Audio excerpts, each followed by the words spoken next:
Hello and welcome to Lyndall Brakes. Today we're going to be talking about our Sintered race pads.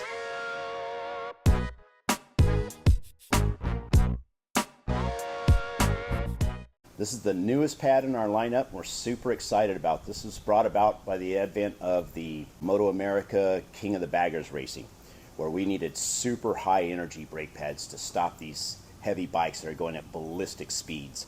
So with that said, this pad is much less rotor friendly. This pad has a HH friction ratings, and that means that it's got a 0.6 coefficient of friction from ambient to first fade, and a 0.6 coefficient of friction from first recovery to second fade. There's not a higher friction rating in the industry than HH, and this pad is a true HH. It's an incredible brake pad for racing environments, and it's developed specifically for racing environments. This is coupled with typically like a Brembo monoblock or a Nissan or Takiko full race caliper. I have some discs to show you. This disc has probably 5 legs of Moto America with the venerable number 55 Eric Stahl at Jiffy Tune Racing at the helm. We have these on several other bikes. You won't see any colored rotors up here because when you're looking for performance, and performance is your only concern, we always recommend a silver substrate, so there's nothing to contaminate the friction material.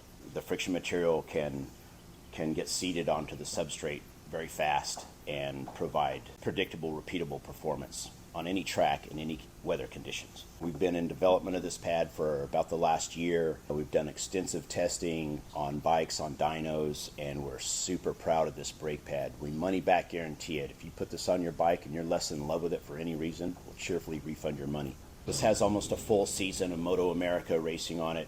The disc is in still great shape.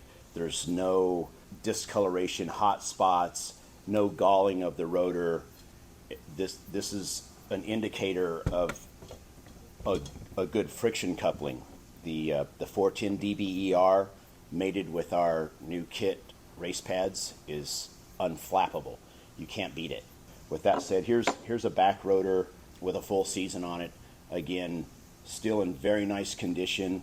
One of the things about having an HH brake pad is it doesn't modulate as nicely as the organic pads, but this is more designed for an experienced racer.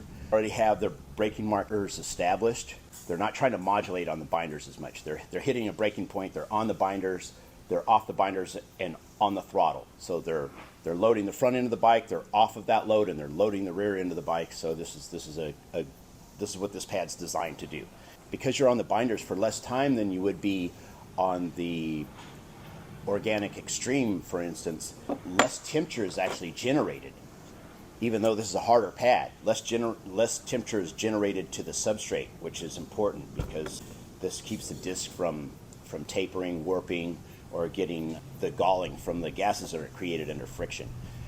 Gases are created under friction that push the trailing edge of the pad away from the rotor. That's why you'll see rotors that are drilled. In our case, we put these gas slots, which is a negative pressure area, which actually wicks these gases away from the substrate, so you get a better bite on the pad. You'll also notice these striations, so you have 1, 2, 3, 4 leading edges, and this also helps the pad outgas, so you get a better bite. Even the butterflies like it. So with that said, if you like this video, please hit the like and subscribe. Bye.